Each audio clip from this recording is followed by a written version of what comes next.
That's me inviting everybody to the broadcast. You should do the same thing. We're going to get this thing started here in a little bit.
Yeah. What's going on, ladies and gentlemen? Welcome one, welcome all. It is the NFC North Talk with I'm your host, Russell Wayne. We are broadcasting live into NFC North main event. Bill the Packer fan, Mike the Bear fan, Detroit Lion Villain Squad, Detroit Lion News. Thank you very much for allowing us to be on your platforms, on your networks. And we do this each and every day during the weekdays, 11 a.m. Eastern time. And we talk football, man. And we talk football. We're talking about football on July 11th, 2023. If you're watching right now, you are an avid football fan. And you should be appreciated for that. We don't care about baseball here. We don't care about basketball here. We want to talk about football 24/7. Kneecap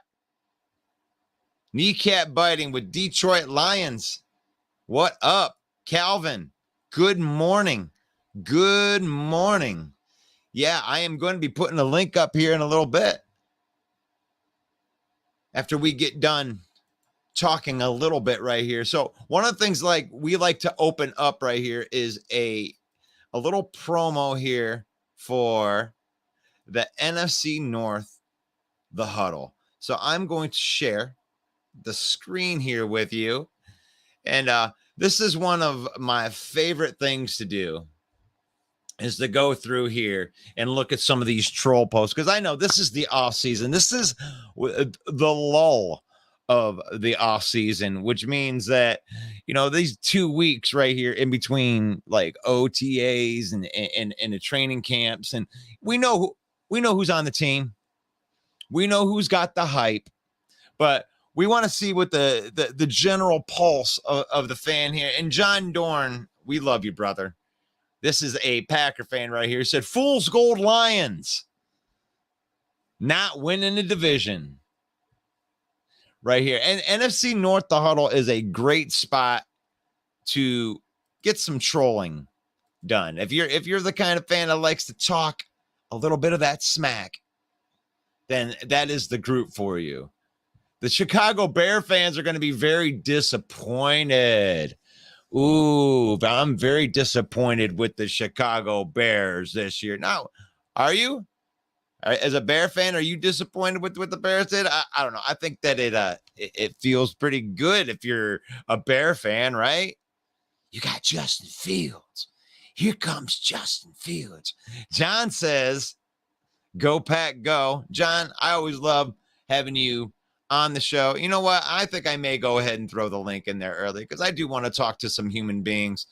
And we had a great show last night, NFC North open mic. And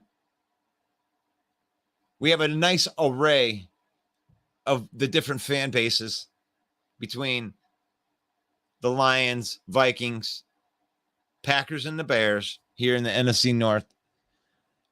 It's an interesting division this year. I mean, Packer fan, Viking fan, and Bear fan would like to think that it was wide open. It is. Is it really wide open? Or is it the Lions' division to lose in this? They got all the hype. Hype doesn't mean anything. John Dorn, you know that. Doesn't it seem like the Lions are hyped every year? I mean, you would probably argue that, wouldn't you? I think right now it's pretty much up for grabs for any team right now. I mean, it wouldn't surprise me if Bears won it. It wouldn't. It is really weird. It is. I mean, you really have all of the teams other than I don't think it's up for grabs for the Vikings.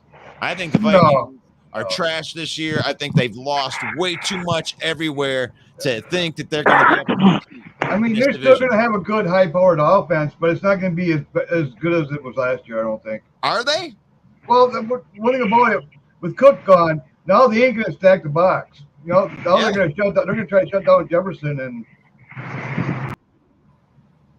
I mean, when it comes to that, I mean, Dalvin Cook is undersold to Viking fan Like, is like it's just this thing that you're just going to be able to hand the ball off to Madison. That has not worked out for you. No. When Dalvin Cook goes out, Alexander Madison does not play very well when it comes to good teams. So that is a loss to you. And we do got Skull in there. Jason MC, welcome to the program. And I respect that you're going to follow your team no matter what. I got the link in there if you want to come onto the show and defend that. But you got to make it make sense to me. Like, if you want me to understand that. I've been called a homer before, but I don't think I'm as homer as some of the Lion fan base in here. I'm pretty realistic when it comes to the Lions. And I'm pretty realistic when it comes to all of the teams, actually. They're just young and raw on defense side, especially. I mean, that's good. I mean, you want to get younger. You're going to have to get younger. You do. But this year, I don't see them doing too much, to tell you the truth. Yeah, I mean, are you realistic? Are you a realistic Viking fan? How about Calvin? He says about Detroit. I'm realistic about Detroit. I mean, realistic about Detroit. Does Detroit have the team? They have the roster and the coaching to compete for the NFC North? Absolutely. To me, every fucking defense in the division has a big question mark on it. Every defense. Detroit's, Packers, Bears, Vikings, all their defense has question marks on it. There, now we got Jeremy Ballrike. Hopefully he's doing a little bit. Look at that. Look at that haircut. That is a sexy. I cut every single. I cut every single fucking one of them.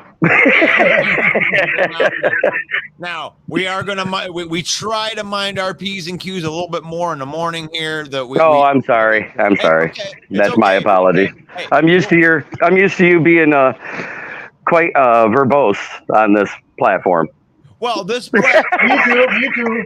This platform on Monday night, you know, all the gloves are off. Stop playing with when it comes to Monday night. If you want to, you know, bring your thick skin and don't bring your feelings, that's where you do it on Monday night. We're going to try to reserve the morning more for okay. I'm going to say this right now. Every team in the division got better on defense except for the Packers. You can say what you want. I mean, except for the Vikings. Excuse me. I'm sorry. Let me rephrase. I wanted to say I just want to say something bad about the Packers, but I really can't. They did okay in the draft. They did okay in the free agent thing, except losing a Hall of Fame quarterback. It may be better for you. It may be not. It remains to be seen. Am I wrong? No, not wrong at all.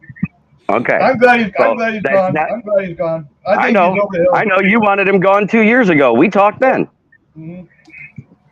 Yeah, and I like as far as Aaron Rodgers goes, I so many questions are going to be answered this year because I firmly believe that he is one of the best quarterbacks. He's been a thorn in my side. I've done nothing but. He used to be the best. Now he lost so much. I mean, I came across a stat the other day where for his deep balls he was 6 for 40. I mean that's horrible.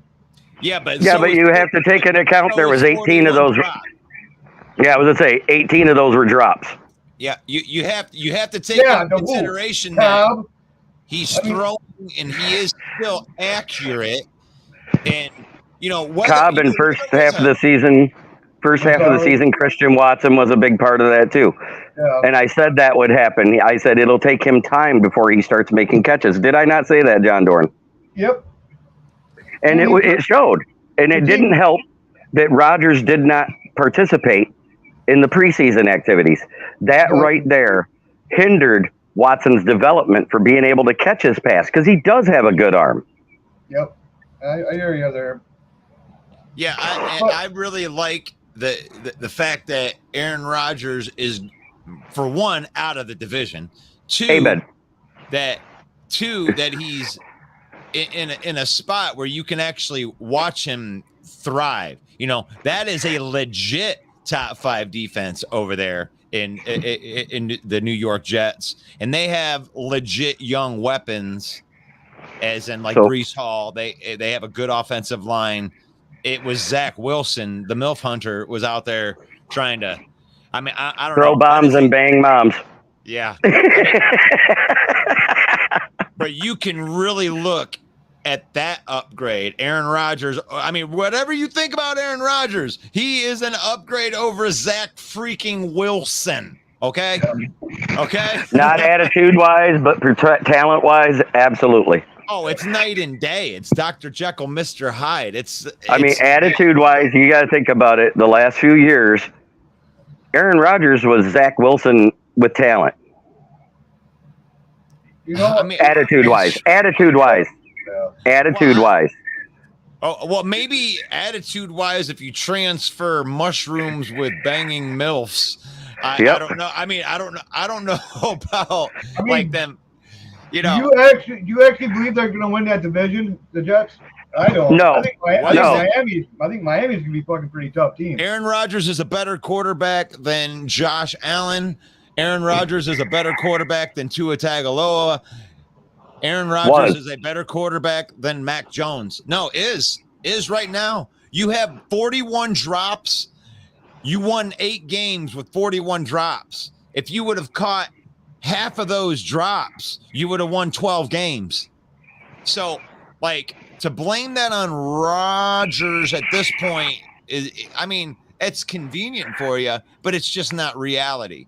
Aaron Rodgers was a great quarterback for you, and he was really let down last year by a defense that had 8 first-round draft picks that Jeremy Ballreich actually pointed out to me that was the 21st ranked defense. You got a lot of questions and answers on defense this year, especially with Jordan Love and not Aaron Rodgers. Well, they can't play soft like they always do. They're just a soft fucking defense. They got to play a lot. They got to play a lot more disciplined, more. They got to play more hungry. Yeah. I mean, your defense went from top 10 to bottom 12. Yeah. There's no ifs, ands, or buts about it. And that a lot of that has to do with a guy that the Lions used to have on their defense as a coordinator, Joe Barry. Yeah, I'm not a big fan of him. I'm not really a big fan of him. And this is his big test, because if he fails this year, it's going to cost you Matt LaFleur. Yeah. Well, I don't know about that. I have a feeling it'll cost you your GM and your coach, because if your GM goes, your coach goes. That's the set story of the NFL anymore. Okay, Jeremy. So what we're going to do is we're going to shift right here, because John did, I mean, as a Packer fan to come on the show, if we're just going to bash him, I don't think that's going to be a good idea. I ain't bashing him. I'm not bashing him, though. Have I said anything that... Hey, come on. Let me finish. Okay. The statement here, because I'm trying to do a transition argue, guys. Okay. The comments are having us go to rip on the Vikings. We can at least agree on that, right? All right. Oh, and let me finish that, because I started with it. Okay, good. Do that comment, and then I'll finish my thought about why I think the Vikings defense is much, much worse. Okay, so Ray says that people are expecting Madison to be like Michael Turner behind LaDainian Tomlinson, and he's not even close to the same level. That's a fact. I mean, that may not have been right on what you were talking about, but that really is this whole like, oh, yeah, we just got rid of a bunch of salary. Now we can go to a 3-headed monster. Yeah, you can, but ain't nobody going to be sticking 8 in a box to stop Alexander frickin' Madison. No. Sorry. The Lions were able to slow him down when Peterson went out, and we didn't put 8 in the box. And that was the reason why in that first game, Justin Jefferson had 3 catches for 14 yards. Yeah. Because when you can bracket him, he's just like every other wide receiver. You can put him in a box. Easy. When you jam him right away and get on him and stuff, he gets frustrated really easy. And once he gets frustrated, he's not. Well, you have Jair Alexander too, and he can pretty much cover anybody one-on-one. So there's that. But who was bumping him off his route in that first game? In coverage, press man coverage. Jeff Okudah. Yep, that pressed him off, and that made it so a linebacker and a safety could defend the passes going to him. Say what you want. In press man coverage, Okudah was a top 30, which means he was a valid starting number 1 to start the season. in press man coverage. When we made the switch to zone, which is not his bread and butter, and I've said that ever since we drafted him, he looked lost like a babe in the woods because he never got a chance to be developed properly. Yeah. Yeah, I mean, that's fair, but in Aaron Glenn's defense, that it wasn't one of our picks. Eventually now he's got his guys like Sutton and Mosley. They actually thrive in those type of positions in press and in the zone type of thing. So I think they got the correct guys. It's not that no rip on Okuda. I think that he's going to be fine actually in Atlanta, where he doesn't have to be the number one, where he can, cover the other guy's number two and, hone his game. I think it's a great spot for him in Atlanta. Mosley's like Okuda, injury prone though. Mosley's better at man coverage than zone, but he's going to be playing the 2 or the 3. He's not going to be playing the 1. Cam Sutton is the one that's more evenly balanced, playing the ones, who does good in press man and in zone. So that is how that defense got better. And then we don't really have to use Mosley at the slot because we can slide either Branch or CJ in there because both of them played safety and nickel corner. Right. Well, Sutton can play the slot too. And when you look at Branch like that, he can do that too. And then you can take a guy like Jerry Jacobs, who is more of your traditional outside guy. He can sit out there and guard the number 2s. He'll be fighting Mosley for that number 2 slot. So they're deep in the secondary now. So what is Joseph going to do since Rogers not in the thing? Being a interceptions no more. Tracy Walker. Go ahead. You got this. Go ahead. What he did well, other than interceptions, was passes defended and forced fumbles and tackling. So he's going to be right there opposite Tracy Walker to start the season as our starter until he fails. I had to throw a jab in there. I know, but what I'm saying is not wrong because not only did he have his 4 interceptions, he did have 8 passes defended and 4 forced fumbles. Yeah, he's a playmaker. He's a playmaker for sure. What helped his development as a safety was starting out as a wide receiver at Illinois and transferring to safety his junior year. It made it so he knows how to jump routes because he ran those routes. Never knew that he was a receiver. Learned something new, I guess. Okay, so that is why he became a ball hawk. So let's kick this one around right here, and we can start with you, Jeremy. The Vikings defense won't get better because of Brian Flores? No, it will get better because of coaching, but coaching can only do so much when you lack talent. Your talent that you had, you lost 3 Pro Bowlers off that defense in the front 7, and you replaced them with rookies. And there's a growing curve there. You can say what you want. They can work on them as much as they want in the offseason. It's going to be a younger front 7 defense. With a younger front 7 defense, that takes time to gel and start getting it. As we saw last year with our own Lions, it took time for that front 7 to gel because the front 7's jobs don't change just because you switch from man to zone. Right. Their jobs and what they do, it got better after week 8. The only game we gave up a crap ton of yards, and that was due to a field, was Carolina Panthers on the ground. And yet, when we changed cleats at halftime, because they had the time to do it, we held that team to 60 yards rushing in the second half. It was just too late to do anything about it because we couldn't make up for the 20-some-odd points we were behind. Right, and that happens, and honestly, Dorn, you can respond to that, but you can actually relate to that from your own team. Is that 21st ranked defense by PFF is a little bit deceiving, I would think, because you guys did play better down the stretch on defense. We were good in red zone. We were good in red zone and defending the deep balls and stuff, but our defense would really hurt us with the rush defense. We couldn't stop the run for nothing. I think I can say it for almost every defense in the division almost, but ours definitely deep. We got to pick that up. I hope Wyatt and with Wyatt playing and that Brooks we picked up, a few other guys step up, and we should get that defense a little better on at least against the run. So I will say this, and I'll transfer it to the Vikings defense because that's where the comment came from. Is that that front seven, when you got good offensive lines, like Green Bay's offensive line, like the Lions' offensive line, what do you expect to do, Vikings, depth-wise, when these big offensive linemen are just going to push you out of the way? Brian Flores cannot help the physical dominance of the great offensive line play that is in the NFC North. That's where you're going to have problems right there. Now, he can coach them. He can coach him. He can get him in the right spot, but if you're physically dominated and the talent level isn't there, you're just going to get knocked around. And that's let's not forget. Oh, sorry. Okay, let's not forget. The Chicago Bears was historically bad in run protection, but they actually were 9th best in creating a pocket for their QB. The problem is their QB doesn't know how to read a defense yet.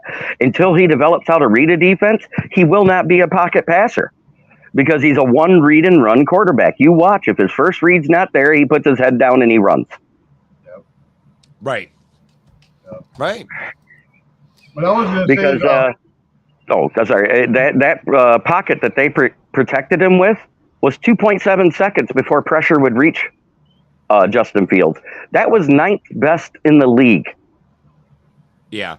So let me get a picture up here. So if we're going to go to the quarterback talk, which one can I put up right here? Okay, since we got a Bear fan on there right here, I really think that these guys are close. I mean, when it comes to expectations, I got actually Jordan Love ahead of Fields. He knows how to read a defense. He can He can take pressure in the face. He just looks more poised in the pocket. He can control the offense easily.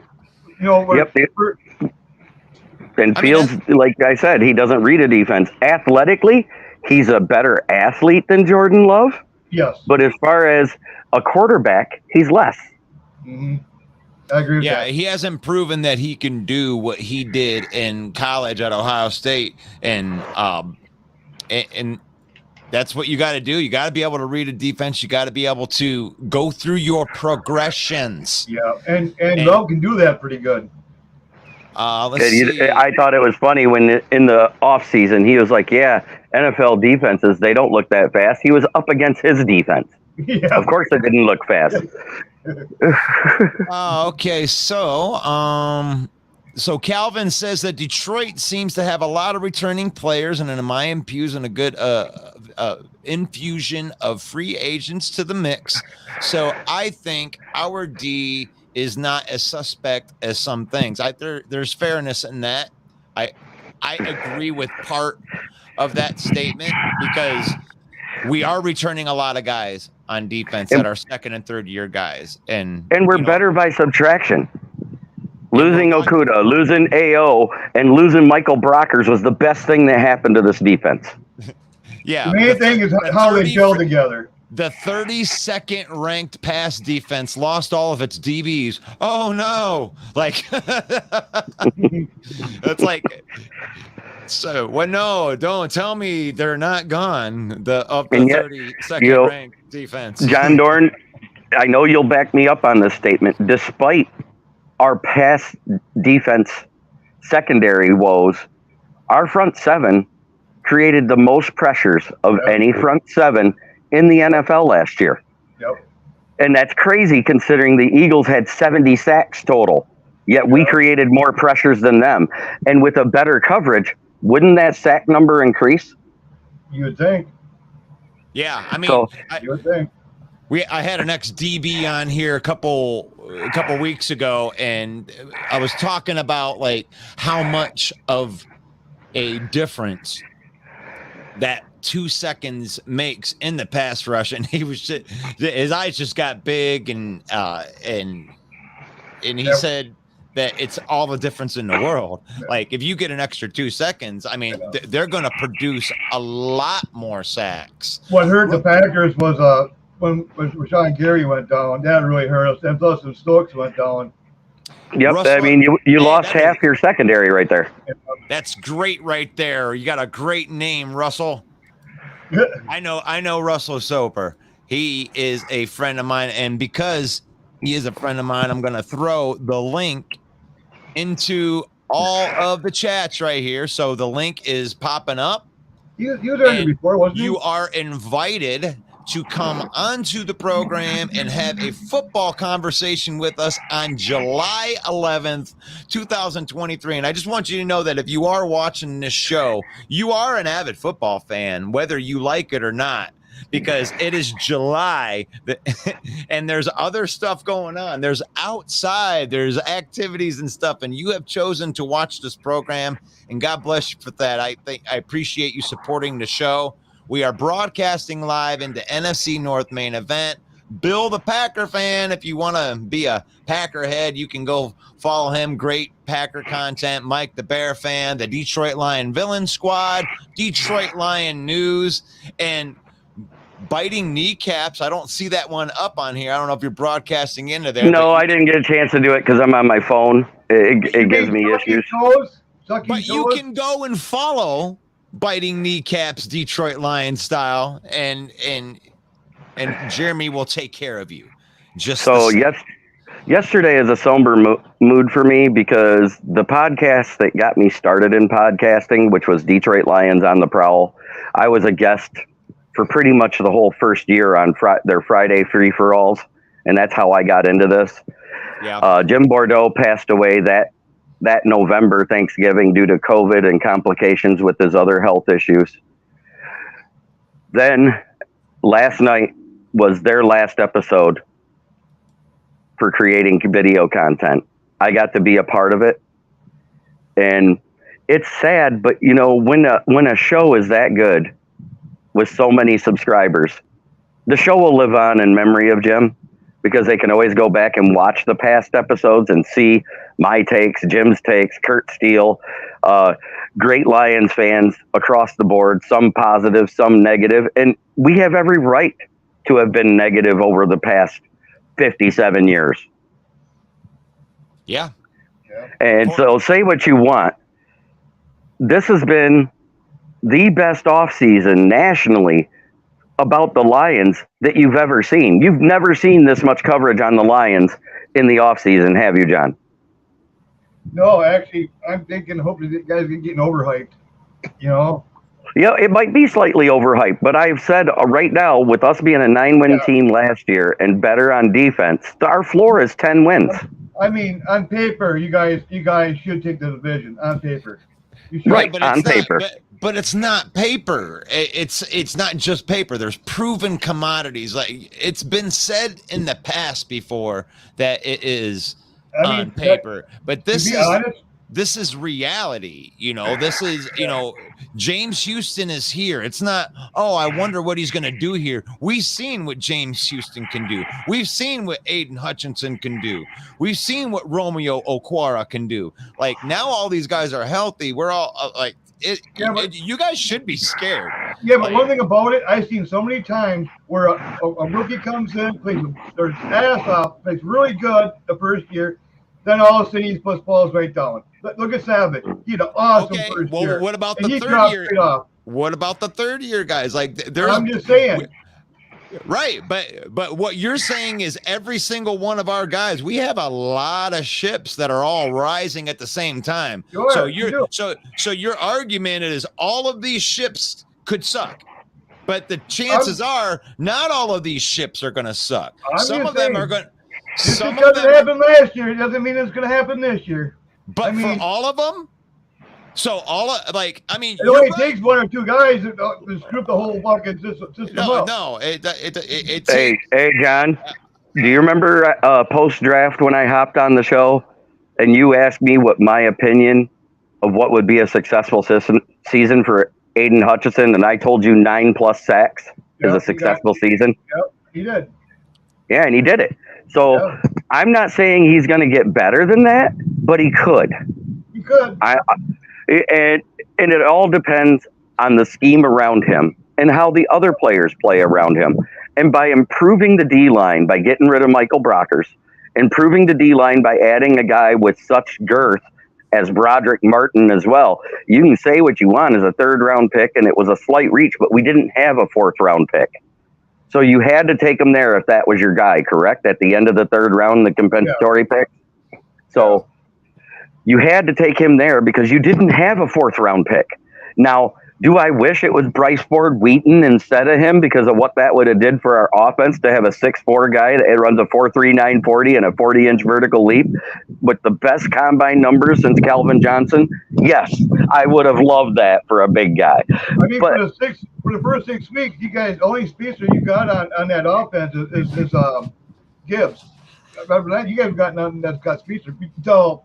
No, you're missing out on Antoine Green, our 7th round pick. He's also a 4.36 guy. He averaged 19 yards per catch at North Carolina, which is a basketball school, which is unheard of. I gotta stop you. I gotta stop you right there, Jeremy. This is something that I can't allow on here. I don't allow the other teams to talk about their 7th round draft picks as something, so I'm not going to allow you to do it either. We are not getting in here homerism. We are not going to start talking about Dwayne McBride and Antoine Williams and all these guys. It would be very nice if we could get Corby Sorsdahl and all these guys, the Malcolm Rodriguez. It's nice that it worked out last year, but we can't count on it, man. We can't come on here and be home until it's proven that that's a bad pick. Guess what? It's a Brad Holmes take. Okay, until it's proven. That's what I'm saying. But I'm just saying, Antoine Green was supposed to be a 3rd or 4th rounder. I heard what you said, and what I'm saying is, if you are touting a 7th round pick, then you are a homer. I'm not touting him. I'm just saying there's speed there. He said there's no speed other than Gibbs. But there's speed there, and there's still Khalif Raymond. There's still Khalif Raymond. Thank you. There you go. Now that is the legitimate one, John Dorn. That one you cannot dispute. Khalif Raymond killed you guys last year, and this guy has legit 4.3 speed. He's a consummate professional, and that is a great answer to that speed question. And, I like that. And above average speed is. And above average speed, I'm on Ross St. Brown at 4.4. Well, I mean, he had the 4.5. Let's not over exaggerate these things here. I'm on 4.49. It was still less than a 4.5. It was 4.49. I get it. I'm on Ross, not the burner. He's not the burner. He's he's not the burner. He's the route technician. Is what he is. Raymond can stretch the field. That's a good call right there. I like that. And Josh Reynolds.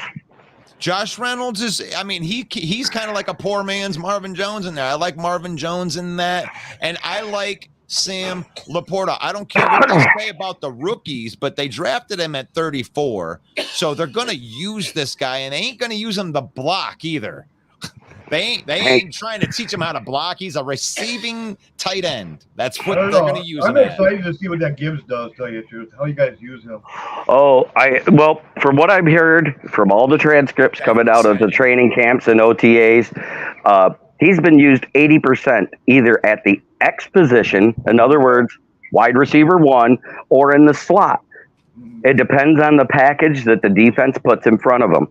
The other 20% was carries. The guy that's been the bell cow has been Craig Reynolds, Mohamed Ibrahim, and David Montgomery as the ones that do a majority of the running. Yeah, I think Montgomery will be number 1 runner, number 1. Yeah, I do too. Because, like I said, last year he had the most broken tackles, still averaged 4.3 yards per carry behind an O-line that averaged negative 0.7 yards before contact. Yeah, he's definitely. Can you guys hear me right now? I switched mics. You're louder, but yeah. Am I louder? You're louder, yeah. Okay, how about now? If I back up a little bit, I'm not too loud? Ain't bad, but you're still loud. Okay. Well, it's okay. Yeah, we can handle it. I just wanted to make sure I could still be heard at all after I switched the mic. Who's your guest you had a guest just walk in? Tim the Tool Man. This is one of my good friends right here. He just popped in, so I wanted to make sure that he could hear what you guys were saying. It wasn't just me and my headphones here in the morning. You need to hear the same old Lions? Oh, he loves the Lions. Same old Lions? Hey, same old Lions casket got lowered. Same old Lions got lowered into the ground on a casket when we beat the Packers in Week 18 in a game that mattered. Yeah, but and that's what defeats your same old Lions, John Dorn. I mean, and that's just it. It isn't same old Lions because I can't remember another time where the Lions eliminated the Packers on the last game of the year ever. I don't know if it's ever happened. You did us a favor. You actually did us a favor, tell you the truth. No, we didn't. Yeah, you did. Yeah, you did. Ripped your beating heart out of your chest and took a chunk out of it. Like, I mean, it is like we would have been kicked out of the first round and right away, anyways. And until Matt LaFleur wins more games in a season versus Dan Cable, he's Matt LaFleur going forward. Hey, remember, Aaron Rodgers was our quarterback. He fucking sucks. Now, John, I understand that you're an uber tough guy. I mean, I know that you didn't cry, but there were lots of the Packer fans that were crying, including Quay Walker down in the tunnel. Yeah, so, yeah. It was an emotional. It was a big win for the Lions franchise. I mean, I know that we're going to. You guys came in. You deserved that win. You guys came in and you wanted that win. And we're going to hang a banner. Thank you. And we'll hang the banner proudly and pathetically, and we don't care. That's what's wrong with the floor. He doesn't bring his team in ready for the games. I mean, you look at the 49ers games. I mean, it's just like they're not ready, seems like, in the big games. Oh, Aaron Rodgers only played bad in those games because he's a closet San Francisco 49er fan from being from there. Yeah. All right, so we were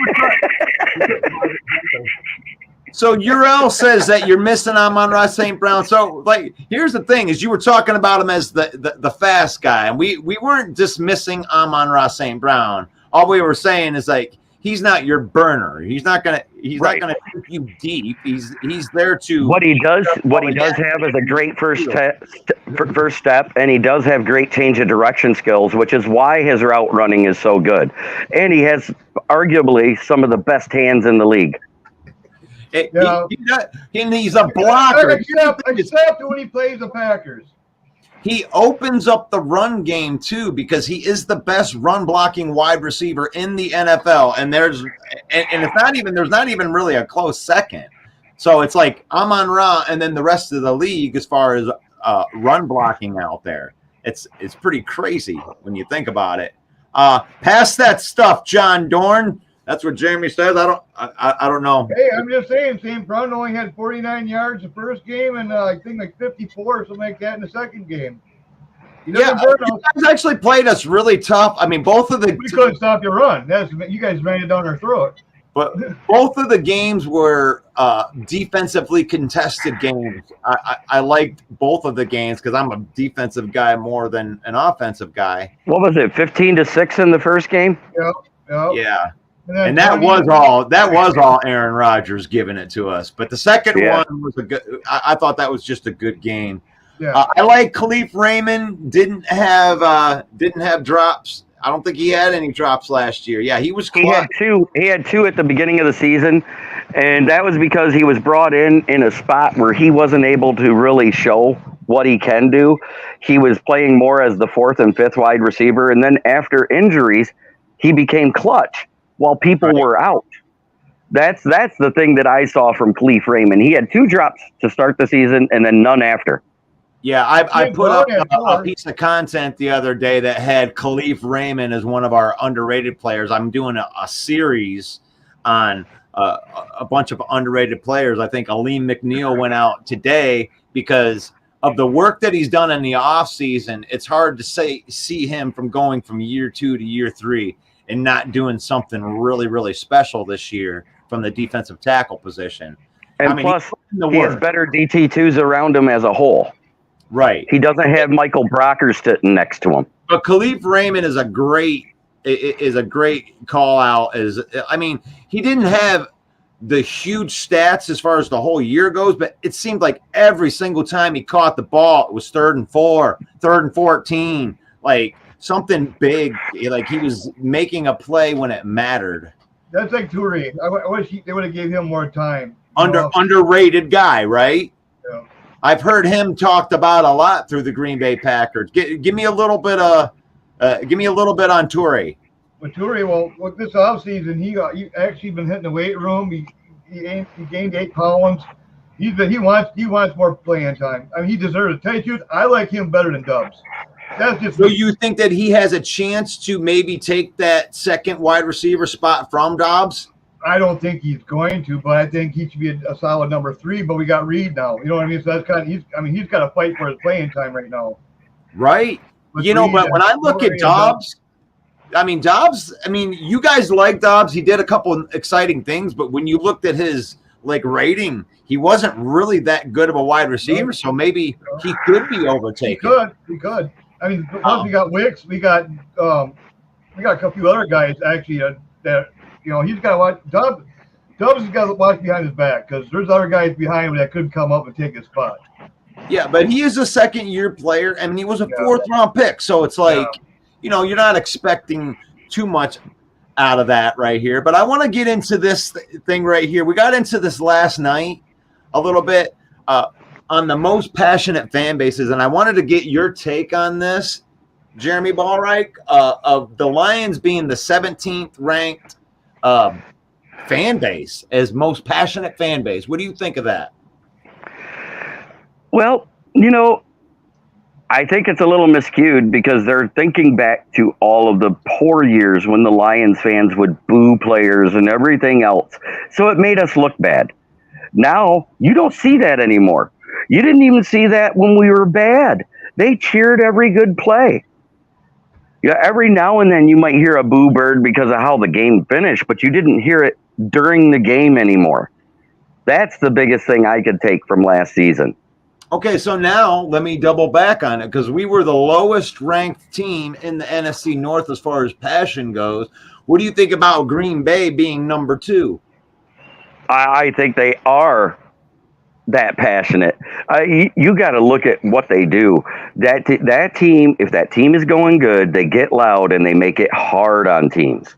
That's the same with the Minnesota Vikings. They play in a dome, but the dome is there to amplify the sound that comes from the fans.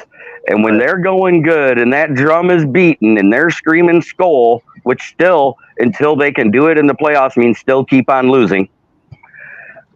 Hey, you got to figure too, the Packers fans, they traveled really well too. You know what? And I'm going through this, and I wanted to hear. And Jeremy, I'm proud of you. I'm proud of you for being objective on this and saying what you said about the Green Bay Packers, because I absolutely believe that they are one of the most passionate fan bases because they do. They follow it no matter what. John actually believes that Jordan Love could be good. And they're going to be great this year just because of the rich history. Not great. Why wouldn't they be? Who's going to dispute that other than just straight homerism? And honestly, I did this take last night. I think the Lions are ranked too high because I'm ashamed of part of this fan base because we're not just divided. We're 3-part compartmentalized right here. We have SOL fans who they're in hiding right now because the team's actually good. So they're in witness protection. They won't be out until we start losing again. And then there's the Detroit Ram fans who are just complete D-bags. I have no idea why you're still a Detroit fan. I don't buy it. You can't justify it to me in any way. You're not a real fan. And then there's the actual fans that are just kind of like sticking through it and we're just waiting for a winner and we follow our team no matter what. That's 3 ways you're dividing your fan base, and you want to we should be ranked 32nd on this list. No, I don't think it's that low. I think 17th is probably proper for now. Yeah. I think 17th is proper for now because we have so many loyal season ticket holders and loyal fans that stick by this team no matter what. 60% of this fan base is loyal. I'm not disputing that, Jeremy. Our loyal fans are as loyal as they can be. Our loyal fans are positive, and that's 60% of our fan base. Right. But the other 40% is split down the middle. And that's awful. Like we need to fan up, and those people won't come over in the bandwagon. They'll come over in droves when the season starts. What they're waiting for is for us to win the division. They're waiting for it. They're salivating for it. The negative fan, they're going to be negative until we do it. There's nothing we can do to change that. There's nothing we can do to make that better. It's a fact. They just need to grow some balls and go ahead and and call this stuff beforehand, like the gamblers do. The gamblers go out there and they put it out there. Like, this is how I feel it's going to happen. They don't just go, oh, it's going to go be good. No, they go out there and they put their money where their mouth is. And actually, I don't even like betting money. I like to bet embarrassing shit. Like, let's you like prop bets. You like prop bets. Well, we'll get something going for this show, and before the season starts, we are going to have some embarrassing things to go with the main characters on our show. I'll make one with John Dorn right now. If we split, nobody has to do anything.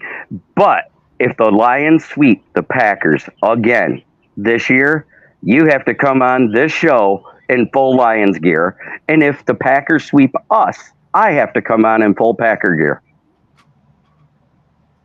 Sounds good. Oh. Hey, that's a good one. That's a good. I like that. I like that because that way, if you split, then everybody's all safe. We can take. We can just say, hey, we played each other tough and call it good. Oh, wait a minute. This ain't we. You ain't got a mouse in your pocket, do you? Because this ain't. No. I'm talking about John and I. I'm talking about John and I. We're the ones making the bet. That's the we. All right. Well, I got this little handy dandy piece of paper. We're going to write down the 2023 bets on the show. and we got Jeremy Bullrick. I said if the Packers sweep us, I'll be in full garb. I don't care if I got to buy a blanket to wrap around me and sweat my balls off to do it. I will do it. So it's the sweep division bet, and got to come in full gear. Probably during one of the playoff shows. Yes, we'll exactly. Okay, I like that. I like the first game in the playoffs. Oh man! So you like that bet, John? Yeah, I like that bet. No, I think that's a fair bet because it's like, where were you last year when my team was really good? Actually, I got us splitting anyways. I don't know. I mean, this right here. I mean, I give you kudos for taking that bet because this is a year where. This is a transition year for the Packers, regardless of what you're going to say. I got confidence in our defense. And I got confidence in our. And that's fine. Offense. It's dangerous. If your team is good this year, John, I'm telling you, the rest of the division should be on notice because you guys are $40 million behind the cap on this year. This is the worst year that you're going to experience. You rip the Band-Aid off with that with taking all of that dead cap hit. No, next year we get another Band-Aid we got to rip off, and that's Bakhtiari. Well, even at that, but here's the thing: is he's at least still on your team. But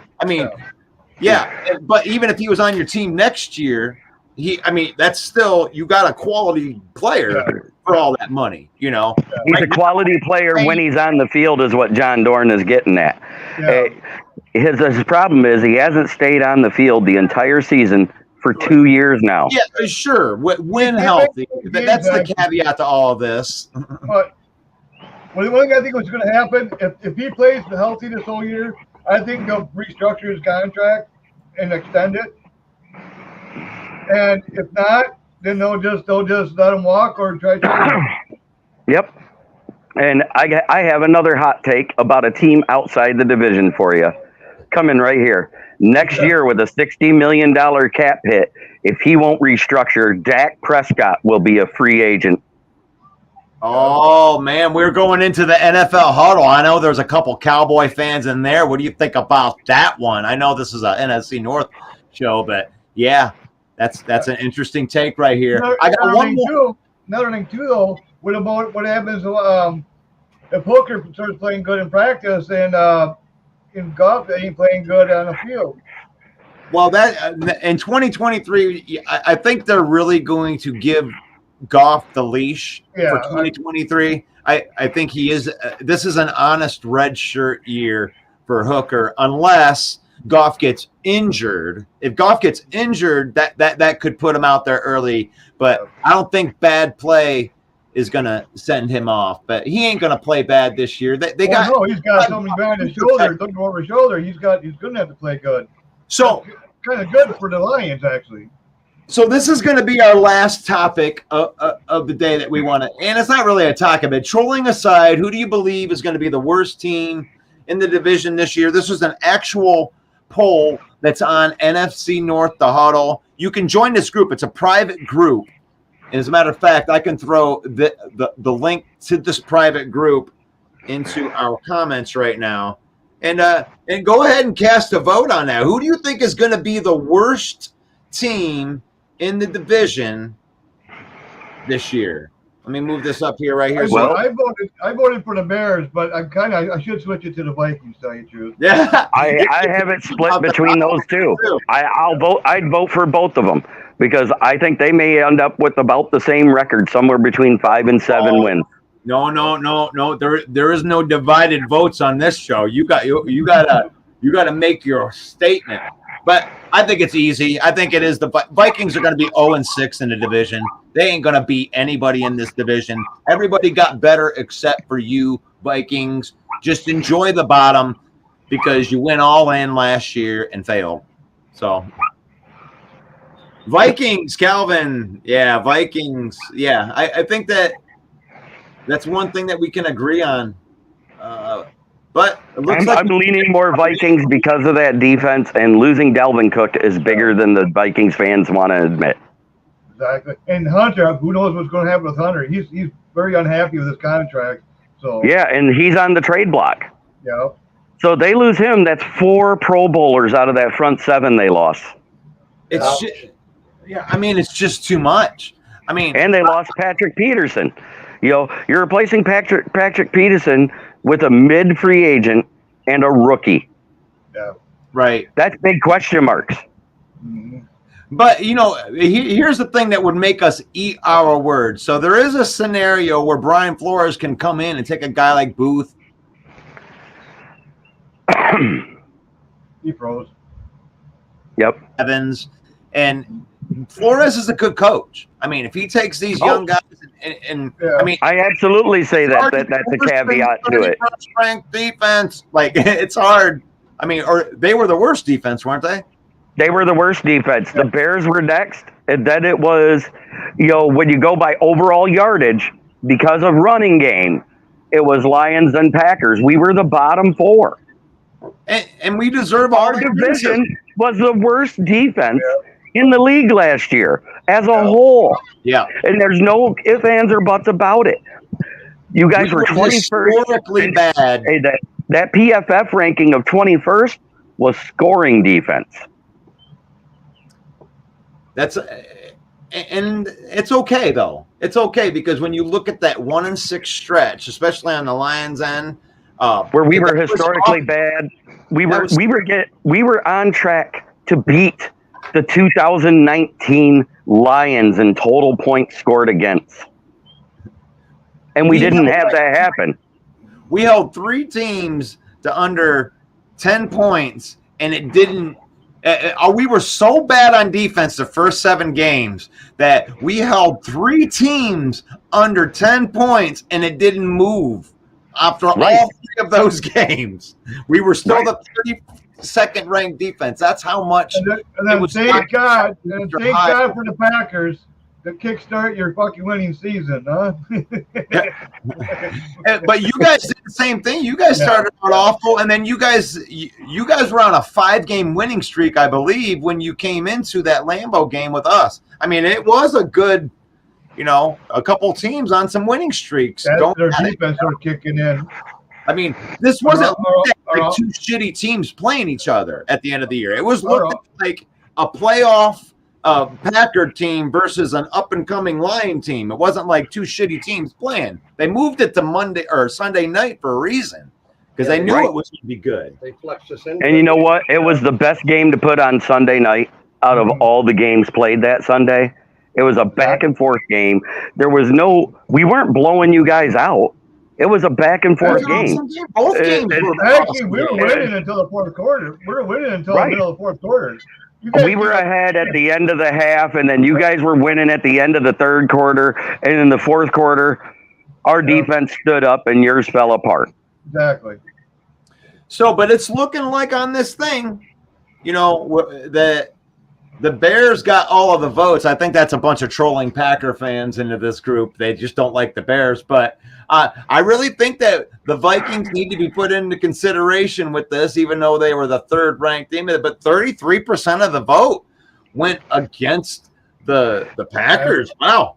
That must be that's just because we're unknown. Because we're unknown. Everybody thinks the Packers gone. No, those are just mad Bear fans. Come on, dude. Probably. I don't think the Packers will hit the base, but if they do, it'll be because Jordan Love completely failed. Yeah.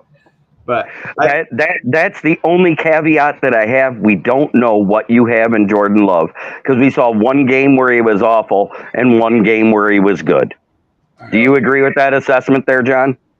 Well, what game are you talking about? He was awful. When he came in at the half and faced us in Week 18 in Ford Field. That was a couple years ago, but I mean, he played. Yeah, but I'm just saying that's the only two games we have to go by. What about Chiefs? Oh, that's what I'm saying. He had a decent game against the Chiefs. And when he came in, filled in last year against the Eagles, came in there and played pretty damn good, actually. Yeah, but he came in mid-game. You know, I'm saying full game.